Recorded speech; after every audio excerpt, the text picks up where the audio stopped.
It was 5 in the morning when I saw the text. I was already on the road, halfway to Oregon, coffee in one hand, sunglasses on, windows cracked just enough to feel like I was breathing again. Rachel. You owe us this vacation. Pick up the kids by 3. Van broke down. No hi. No question mark. Just a command, like I was a delivery driver, not her sister. I stared at it, the little dots blinking like she might say more. She didn't. I pulled over to the next turnout, killed the engine, and just sat there for a second. They still think I'm coming. They had no idea I was halfway to a solo lakefront cabin I'd booked 6 months ago under a fake last name, just so no one could accidentally stumble into it.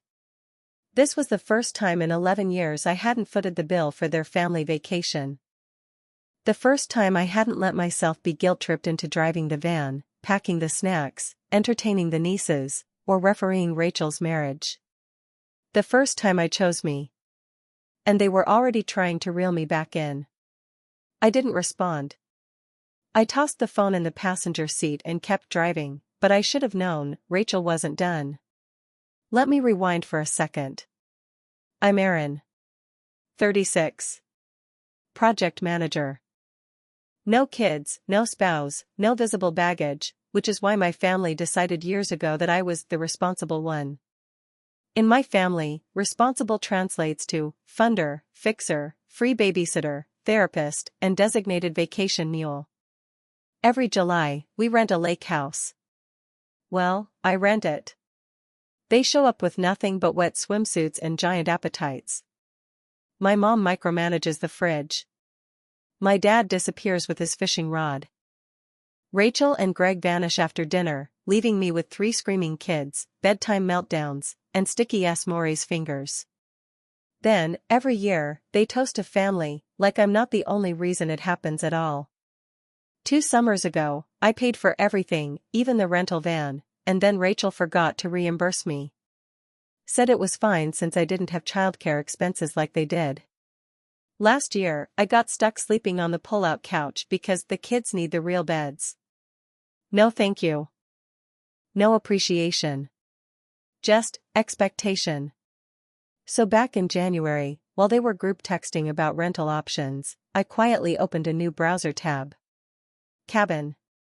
Solo. Oregon. 1 bed. No Wi-Fi. Paid in full. I told them I had a project launch that week. They didn't ask questions. They just sighed and said, well, Erin's always busy. By the time I arrived at the cabin, I'd calmed down. It was beautiful, cedar walls, a tiny dock, full kitchen, and best of all, no one else.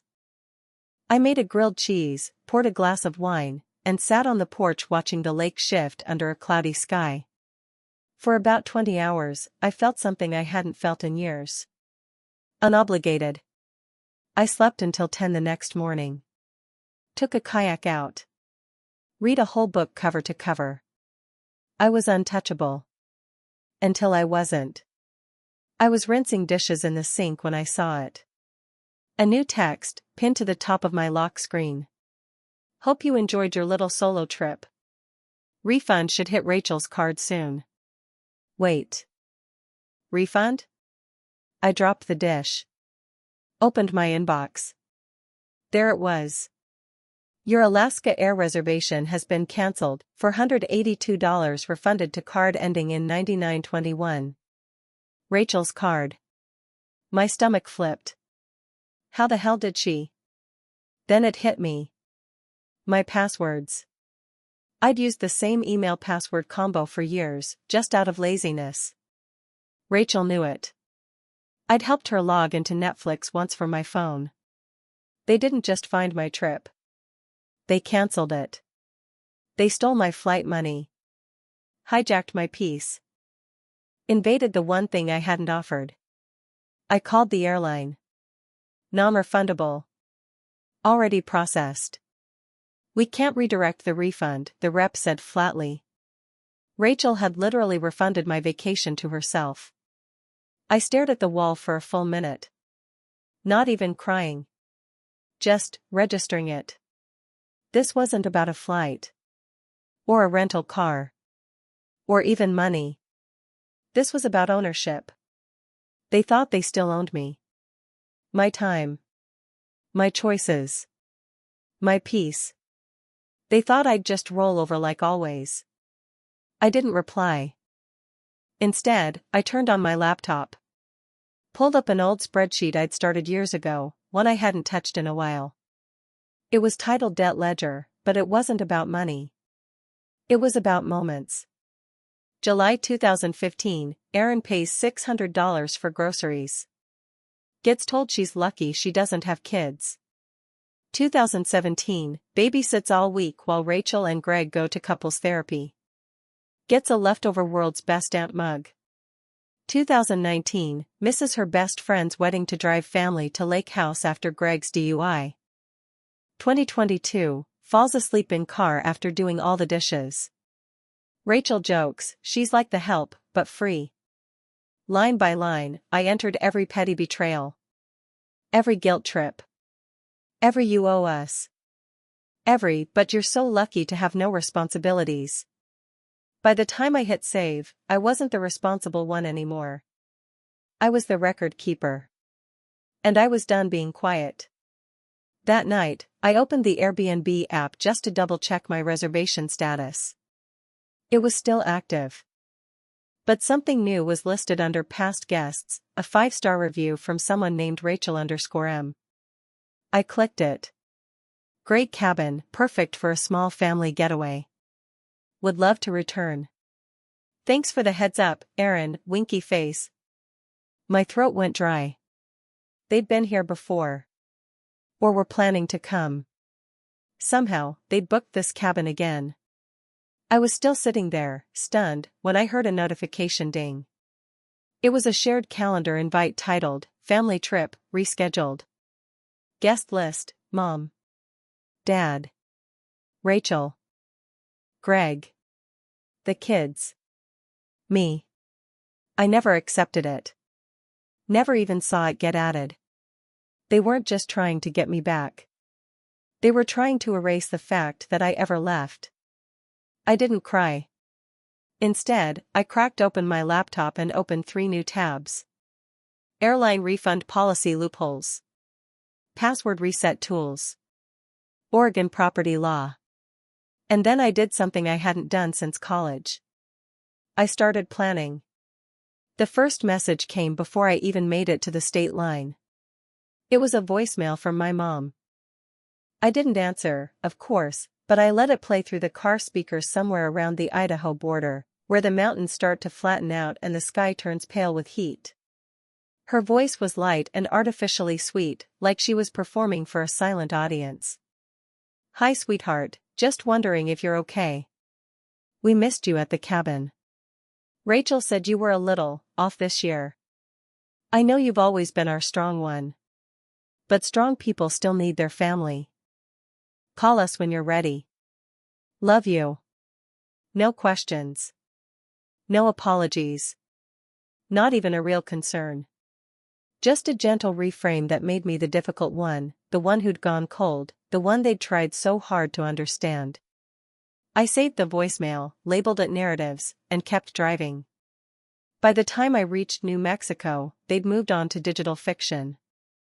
Rachel posted a filtered photo of her kids at the lake with the caption, "Wish Aunt Erin still cared about family traditions." I hadn't even unpacked my duffel bag yet. 10 hours off the grid and I was already being recast as the villain in a story they hadn't earned the right to tell. I didn't comment. I didn't even open the post.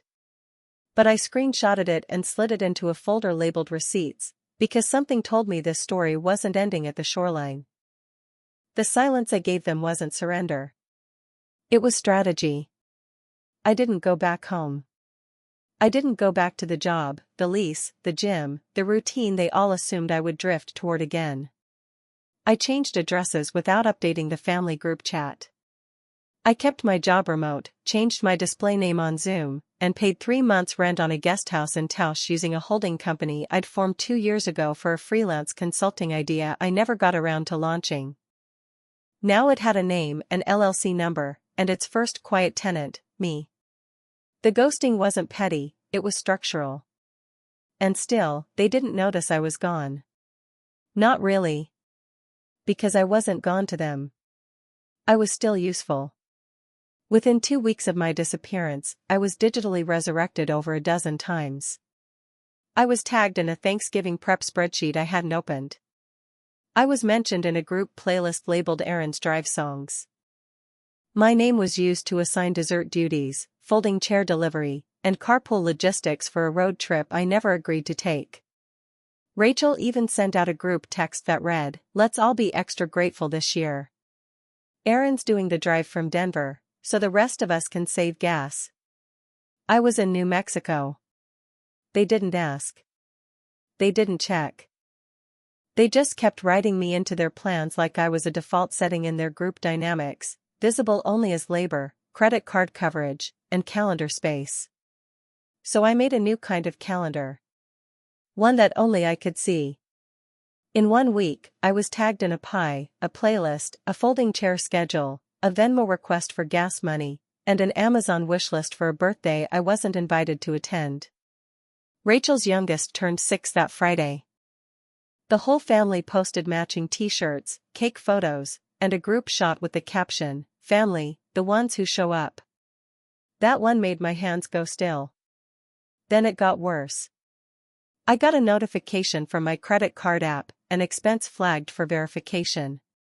A party supply store in my old neighborhood. $148. 63, the name on the receipt? Aaron W.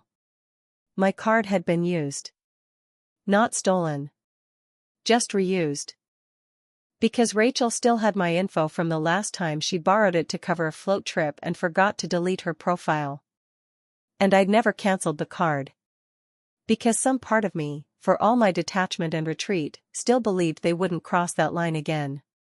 I was wrong. That night, I didn't cry. I didn't scream. I just logged into 3 different platforms and started collecting transaction histories, IP logs, email metadata, Venmo chains.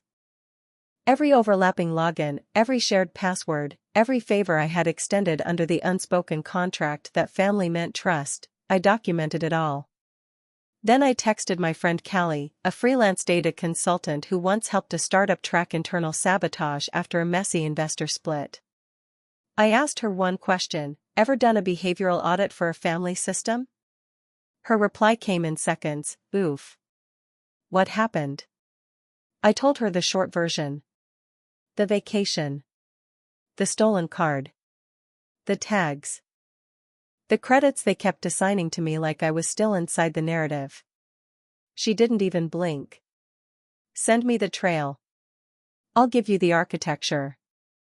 You write the brief. We started that night.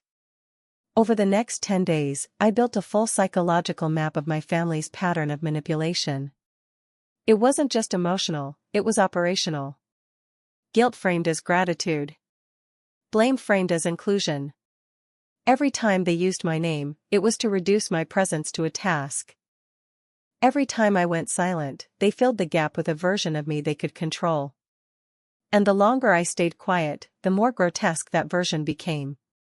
Cousin Jess reached out again. Did you really miss the birthday on purpose?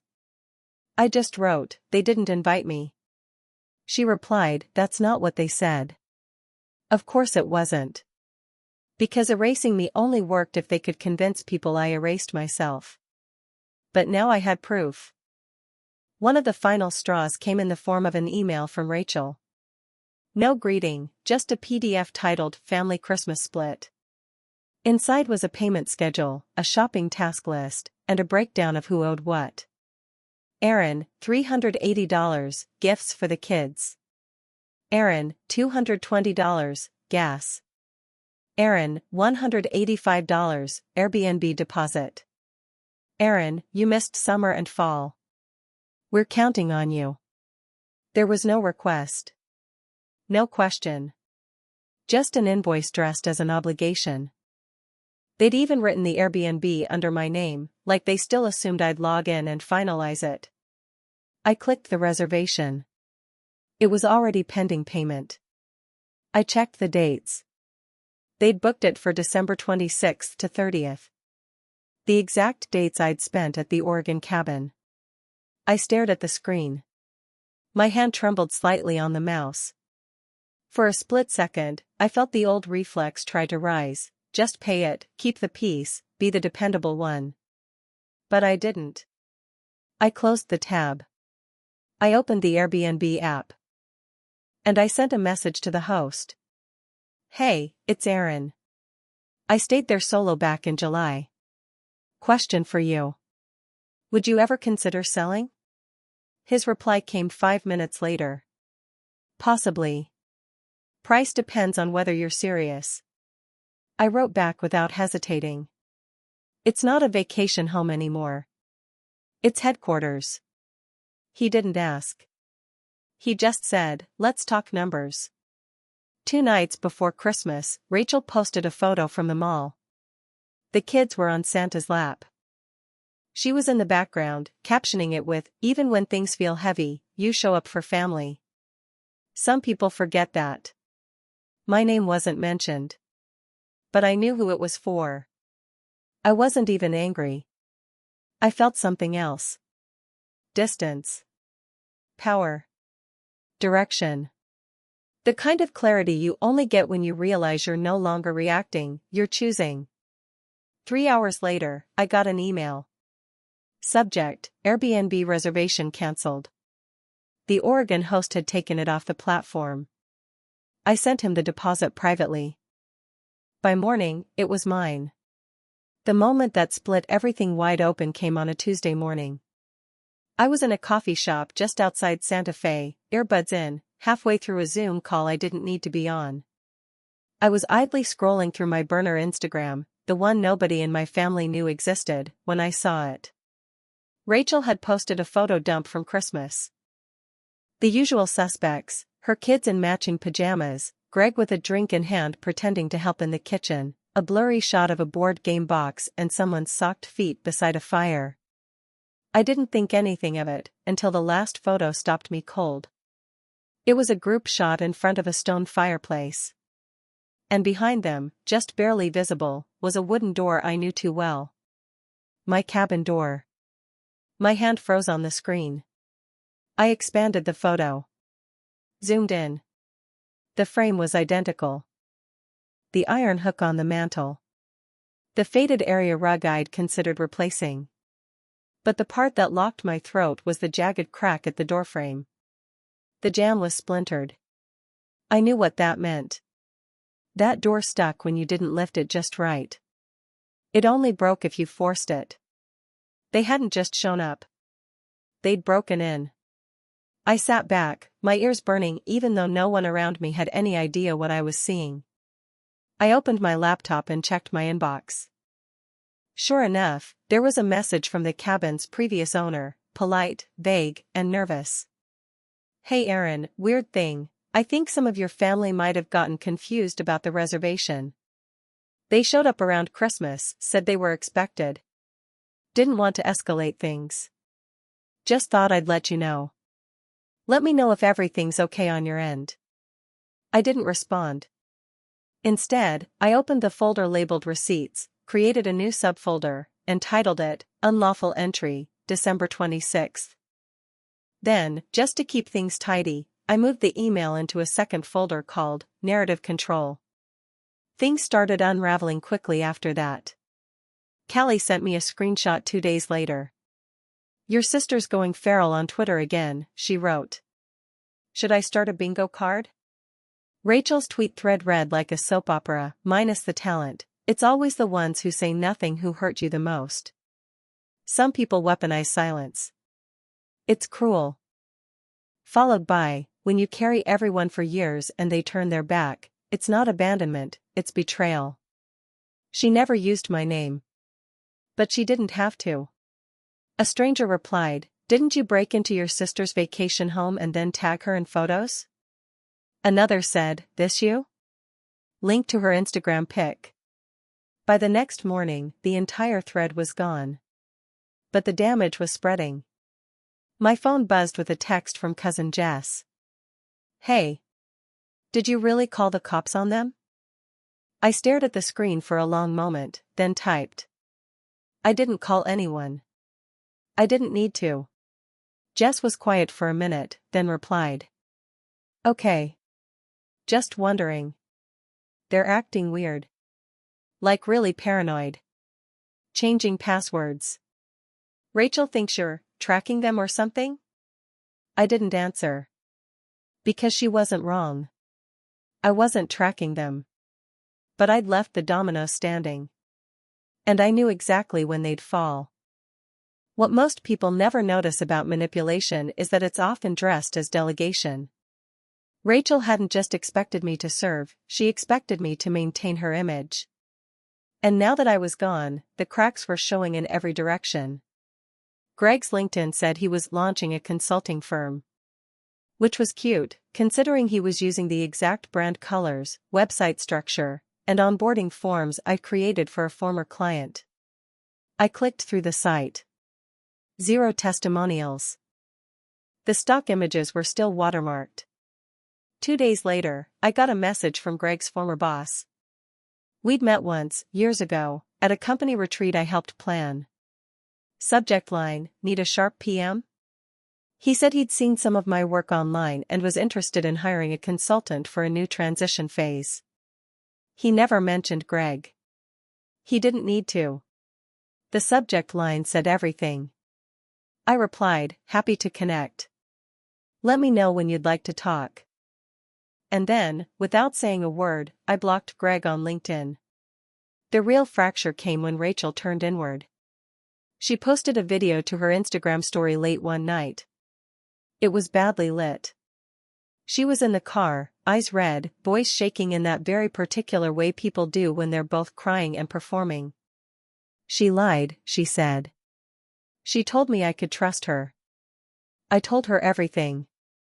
And now she's making me look crazy. I can't even log into my own airline account." I watched the whole thing from the burner. Not once did she say who she was. But this time, she wasn't talking about me. I knew that look.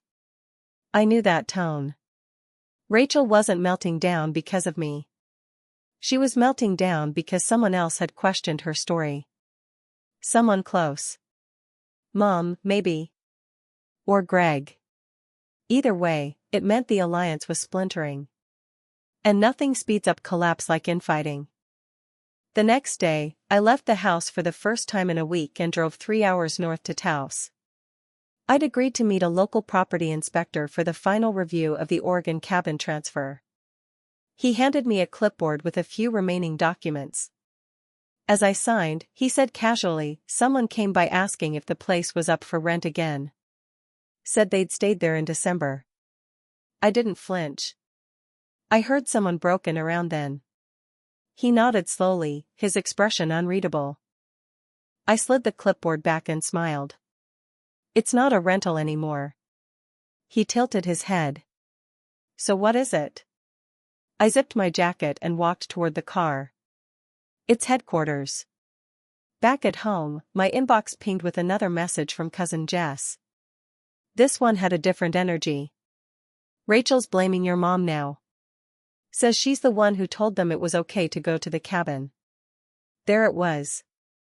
The turn. I wrote back, "She's never accepted consequences a day in her life. Not my problem."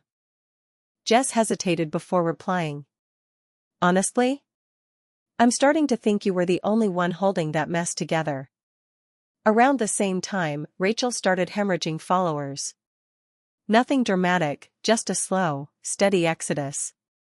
Her content shifted from curated mommy posts to long, defensive captions. More passive-aggressive. Less polished. I only know this because Callie tracked the decline for me and sent me monthly screenshots. "I built a tracker," she said one night, sipping wine over FaceTime. "Hope that's not too on the nose." "You're perfect," I said. "Don't stop." The last flicker came from Greg. A random email. Short. One line. "I know you're doing this. I didn't reply.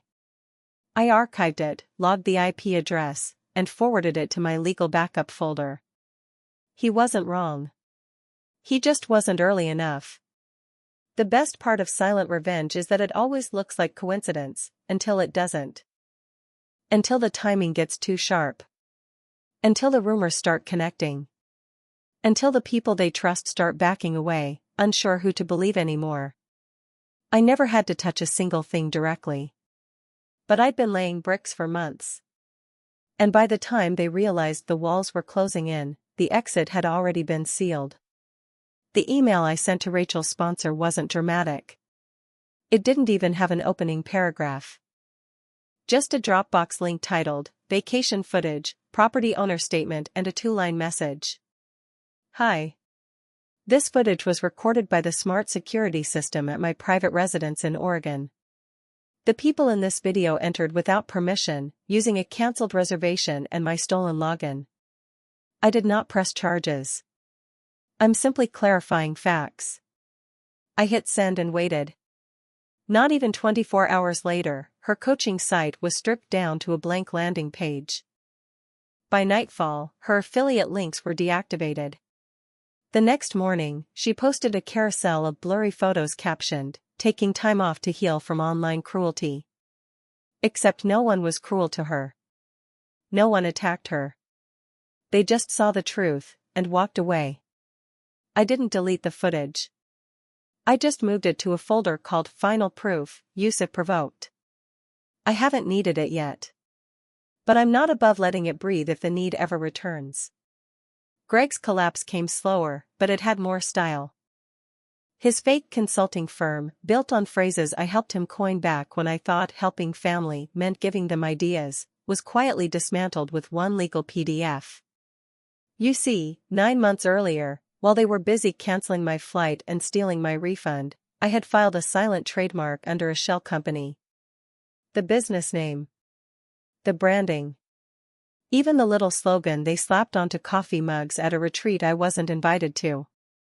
3 months of Greg's ego and website building, erased with one cease and desist. And I got paid $8,000 when I sold the trademark to a competitor he'd badmouthed at Thanksgiving. He posted a story the next day, back to the drawing board. Greatness takes time. I watched it in my car, outside the Taos coffee shop I'd turned into my mobile war room, and smiled. Because I hadn't lifted a finger in court. I clicked one email.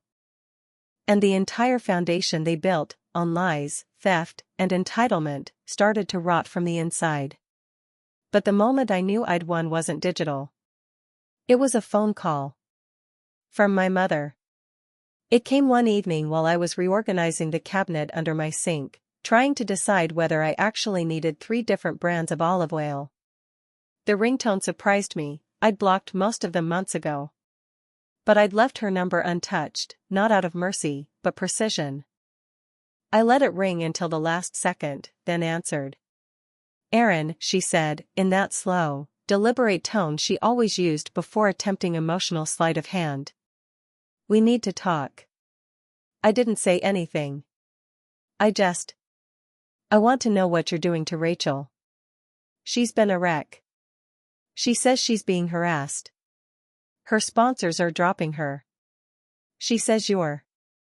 She broke into my house, I said, not raising my voice, not needing to. She used my password. She forced the door open. Greg helped. I have video of all of it. There was a pause. A small, desperate inhale. She said you told her it was fine. No, I said.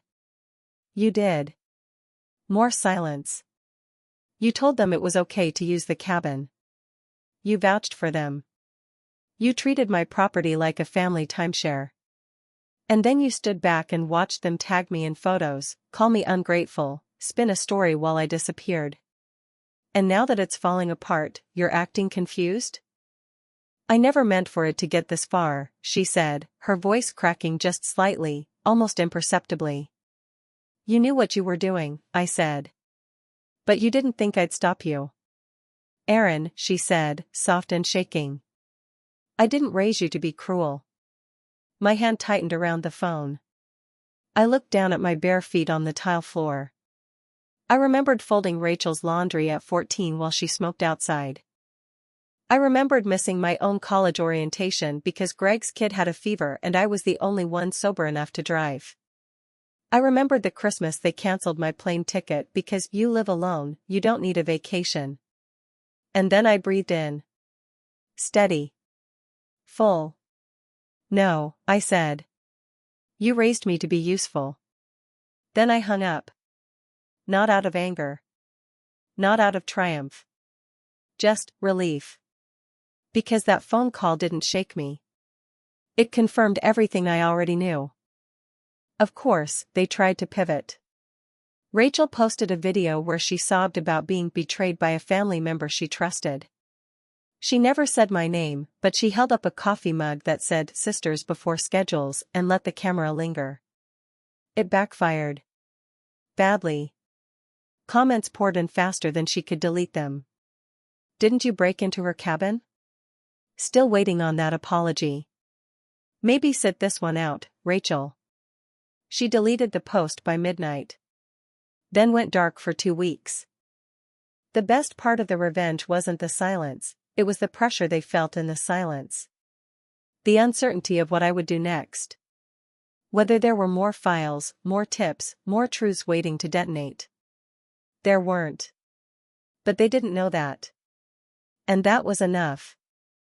I told myself I was done. That the cabin was mine again. That I'd proven my point. But then, one rainy Sunday morning, while flipping through paperwork for tax season, I found the folder labeled 2021, Tahoe Receipts. Inside was a note from Greg, typed in Comic Sans, because of course, asking me to help name his company one day. The early idea was Bridgecore. It hit me like a match to dry grass. I logged into the holding company's legal platform and checked the status. Still mine. Still active. Still registered under an email he didn't know existed. I hadn't just bought the name. I'd bought the rope he would one day trip over. The final scene didn't happen in a courtroom or over a dramatic confrontation. It happened in Oregon. I flew out in early spring. The snow was melting. The air was sharp, cold, and quiet in a way that felt earned, not empty. I unlocked the door to the cabin. Not with a code they knew.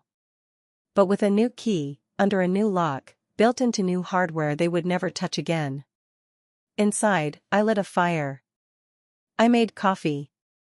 I stood at the threshold where they once posed for photos like they belonged there.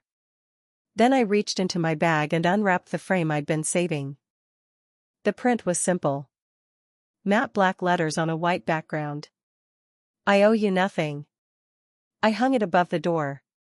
Then I sat down, crossed my legs, and opened the book I hadn't finished since college. The one I kept trying to read during every chaotic vacation, every exhausting family obligation, every time I was told I needed to pitch in just a little more. The book was mine. The coffee was mine. The silence was mine. And this time, finally, so was the peace.